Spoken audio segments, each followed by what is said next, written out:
Gracias.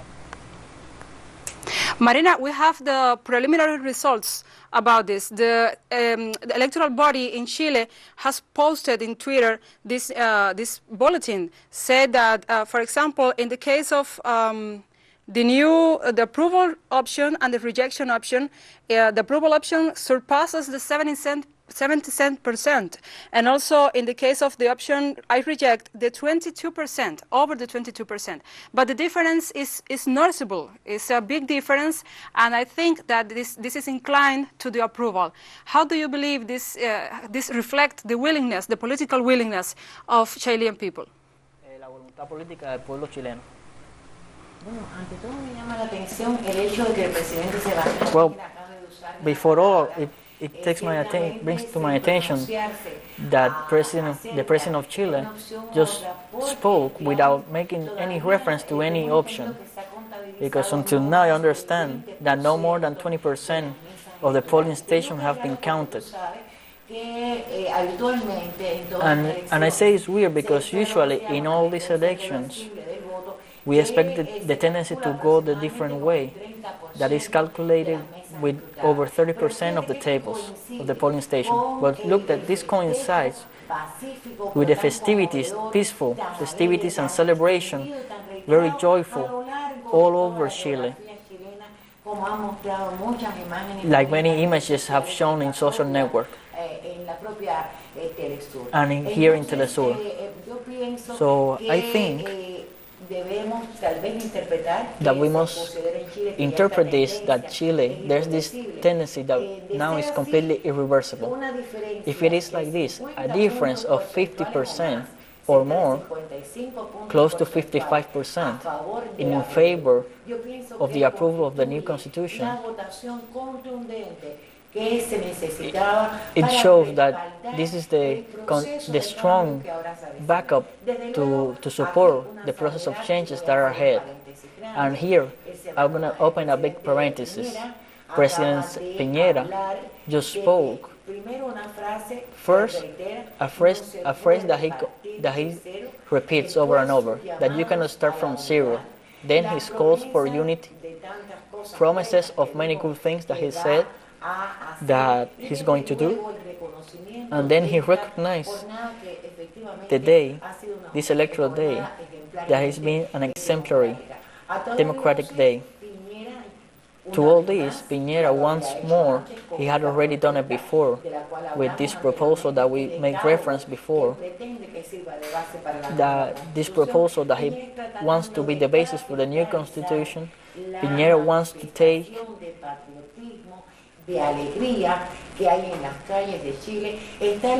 to assume responsibility for all the joyful, the patriotism that is right now on the streets of Chile. He wants to make it believe that he's the leader of all that has taken place in this day, that has actually been proposed by youth and all the social movements that have done their activities. But he's also doing presidential campaign, because we cannot forget that next year there's going to be presidential elections in Chile. So they're right there at the door. Elections for councillors, for governors, for parliament. So we have lots of elections in the coming month in Chile. So in all these electoral days, according to how it is planned before the pandemic, and therefore, and I go back to your question, sorry for talking a bit beyond, but we have to put things in context. I think that this vote, that we can foresee that is going to be very strong in favor of the approval, and also I understand it's also in favor for a constitutional convention. It's going to support the desires of change of all those who today took to the streets, making reference to declarations just said by a journalist from Chile, that not all those that voted in favor are part from the left. There are members from Pinera that also approve, and he's taking this as an opportunity to make it seem that they want to make a change, but they just want to make small changes, because what they want is to control all these changes that can be foreseen in the future, but all the changes are supported by all citizens, which is encouraging all these beautiful images that we are seeing today, all this joy, all this happiness that we have in Chile. It's been a long time since we have seen the Chilean people so happy out there in the streets of the country. So, Marina, we heard the president say that this was a result of the unity of Chilean people, but also we know that Pinera is on halfway of his time in power, his time in office. How this could change the Pinera stability in power, so his stability in government, how this could change that situation for him, this result and this unity, this new unity of the Chilean people? Look, I think that yes, that Pinera has taken a respite from this, and that is why he's trying to prove as the leader of this patriotic day, which has nothing to do with him. I think that yes, he's taking a little respite. It will be very interesting to be able to see tomorrow, the day after tomorrow, the acceptance rate of this president. They had very low popularity rates in the recent month, and that's what I was telling you, Gladys, that he's trying to take credit for this democratic triumph that has taken place today. And he's trying to show himself as the leader, which he's not. He's not the leader of all the citizens that are right now on the street celebrating this day.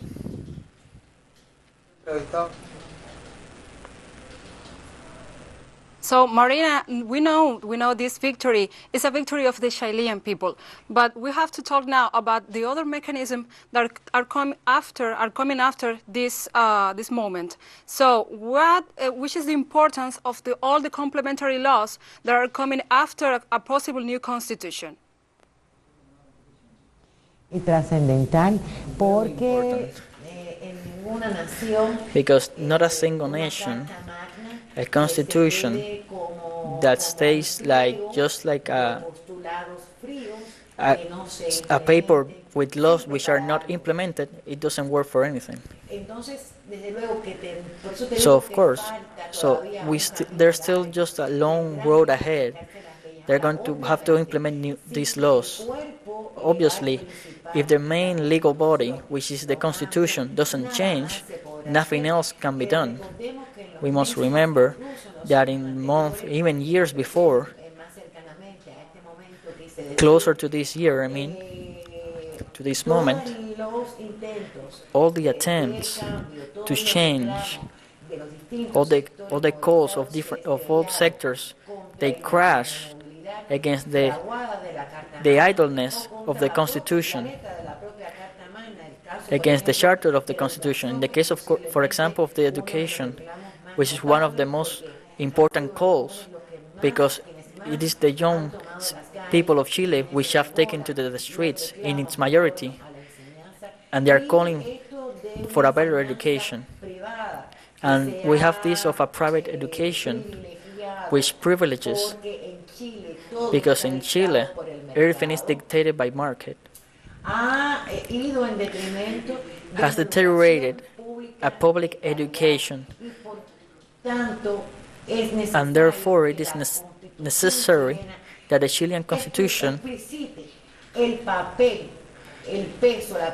states the role and the support that the state must provide to education, and that's not currently in the Constitution, that recognizes the existence of both kinds of education, but does nothing to protect the quality, because students, I say again, are asking access to education, but also to good education, to a high quality education. I was reading a report that made this analysis that the youth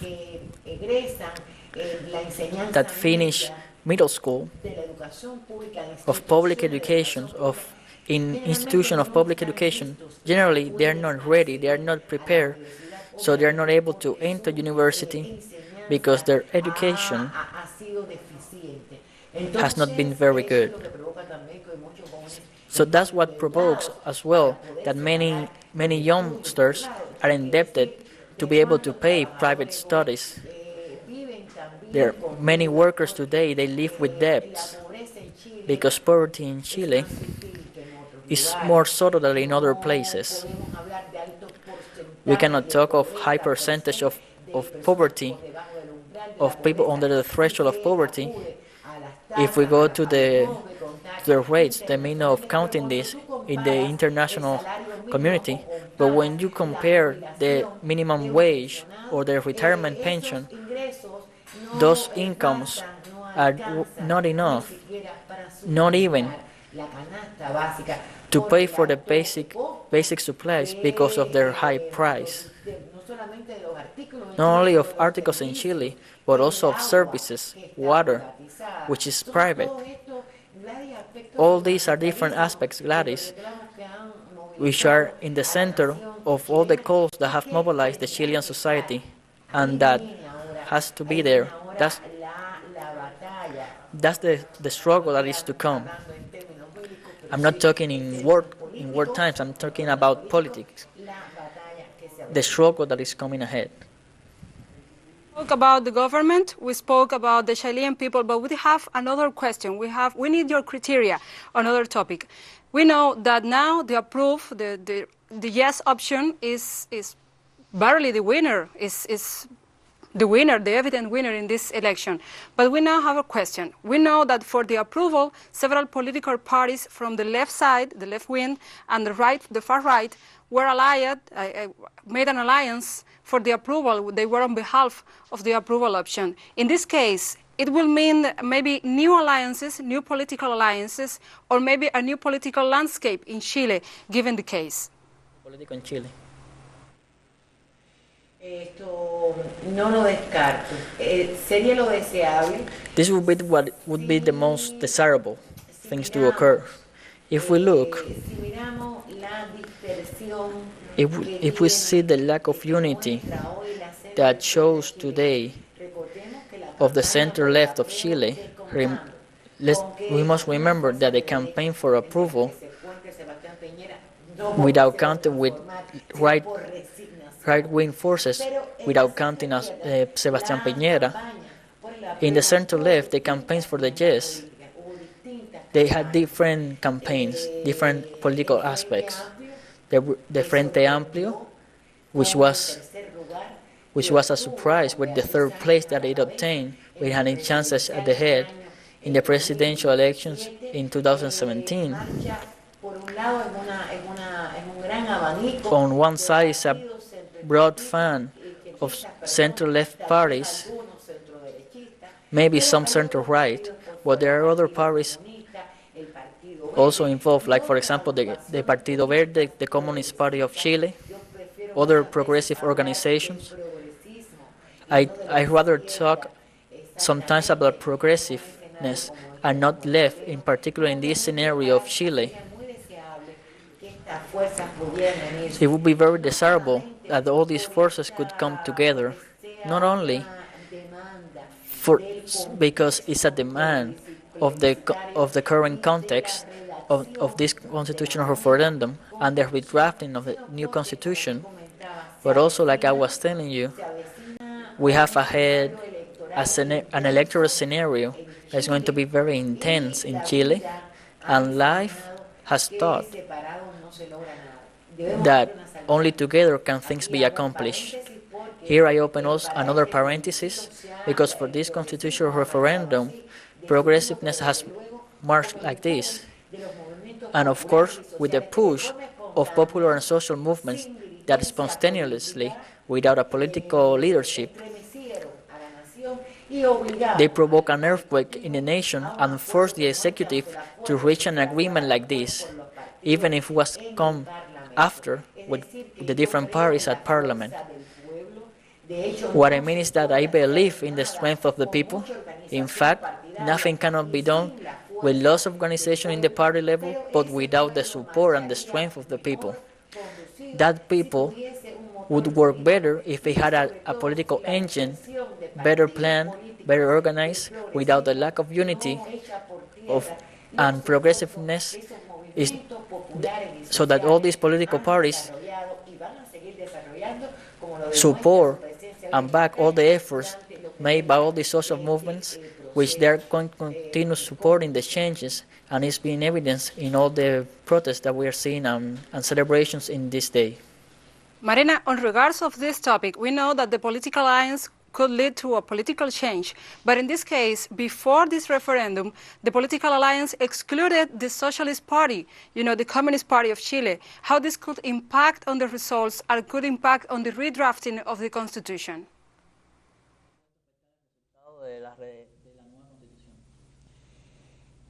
Te decía, I was telling you, in the face of all the efforts that jointly is being made by the right to minimize the damages, we could call it like this, to minimize the damages that is going to be provoked to its status quo, this constitutional process, ahead to this scenario, the most desirable thing to occur would be that the left work together, united, leading all those social movements. The Communist Party of Chile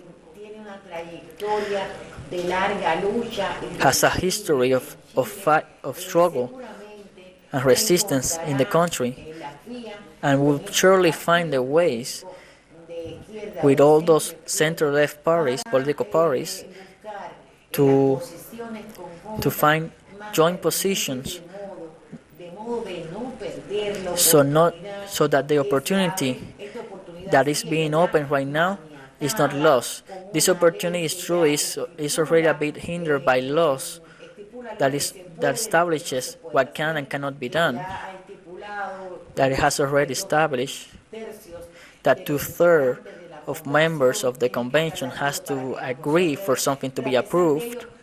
But despite all this, we know that a door has been opened, and we must take advantage of this road that can be seen beyond this door that remains open. Also, about this topic, Marina, we have another question about it. So